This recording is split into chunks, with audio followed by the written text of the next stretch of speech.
सोने के खड़ुआ राजा दशरथ बारी फूलवारी घूम। सोने के खड़ुआ राजा दशरथ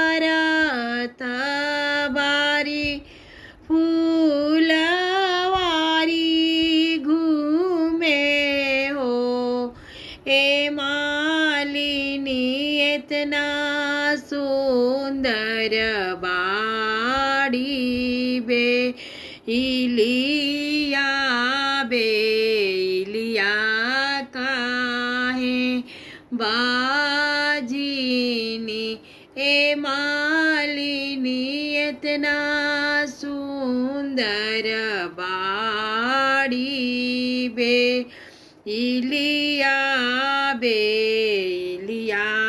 काहे बाजिनी। एतना बचन मालिनी सुनाली सुनहि नाही पावेली हो। हे राजा इतना सुंदर बाड़ी कौशल्या रानी त काहे ऊहो